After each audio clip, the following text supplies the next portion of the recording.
આજનો પ્રશ્ન, એવી નાનામાં નાની વિભાજ્ય સંખ્યા કઈ છે કે જેનો અવયવ 2, 3, 7, 11 નથી? બરોબર, તો આપેલ ઓપ્શન માંથી આપણને શોધવાનું છે કે જેના અવયવ કેટલા, તો 2, 3, 7, 11 ન હોય. બરોબર, તો આપણે અહીંયા 169 ને જોઈએ તો એના આપણે શું થશે, તો કે ભાઈ 13 એનો અવયવ થશે. 13 ગુણ્યા 13 કરીએ તો 169 આવશે, એટલે ઓપ્શન એ ન આવે. એના પર 129 માં શું થશે, તો કે ભાઈ 9, 10, 11 અને 12 એટલે કેટલા થશે, તો કે ભાઈ 3 થી ભાંગી શકાય, એટલે એ પણ આપણો ન આવી શકે. એના પછી તો કે ભાઈ 147 તો શું થશે, 7, 8, 9, 10, 11 અને 12 2 ને 1 3, તો આને 3 વડે ભાંગી શકાય.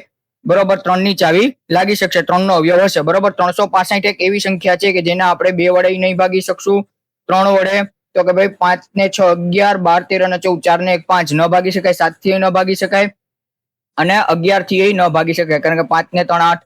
બરોબર, એટલે આપણો ઓપ્શન ડી સાચો જવાબ પડે. બરોબર, અહીંયા તમને વિભાજ્યતાની ચાવીઓ આવડવી જોઈએ. બરોબર, 2 ની ચાવી, 3 ની ચાવી, 7 ની ચાવી અને 11 ની ચાવી. જો કે 7 ની ચાવી નથી, પણ તમે આવતા દાખલો સમજી શકશો. બરોબર, એના પછીના સવાલમાં શું કીધું છે, તો કે ભાઈ નીચેનામાંથી નાનામાં નાની વિભાજ્ય સંખ્યા કઈ છે કે જેનો અવયવ 4, 3 અને 11 નથી? બરોબર, તો અહીંયા આપણને શું કીધું, તો કે ભાઈ 4 ન હોય, 3 ન હોય ને 11 ને એવો આપણને શોધવાનો કીધો છે. તો પેલા આપણે 3 ની ચાવી જોઈએ. 3 ની ચાવી આપણા માટે સહેલી પડશે, જેમાં ન લાગે તો આપણે 4 નું જોઈશું. શું થાય, 4 ને 2 6, 7 અને 8. બરોબર, તો અહીંયા 3 ની નહીં લાગશે, કે આપણે જોવી પડશે. તો કે ભાઈ 4 ની લાગે છે, તો કે ભાઈ 4 ની ચાવી શું છે, તો કે ભાઈ અંતિમ બંને અંકો કેવા હોય, 4 થી વિભાજ્ય હોય, 11 ચોક 44, તો 4 ની નહીં લાગશે, પણ 4 ની ચાવી નહીં લાગશે. બરોબર, 10 ચોક 40 થશે, 11 ચોક 44 થશે, અહીંયા 42 આપેલા છે. બરોબર, એના પછી તો કે ભાઈ 11, તો 11 ની ચાવી શું થશે, એકી અંકો અને બેકી અંકોના સરવાળાનો તફાવત 0 અથવા 11 નો અવયવી થવો જોઈએ. ત્યાં શું થશે, 2 ને 2 4, એટલે આ પણ આપણો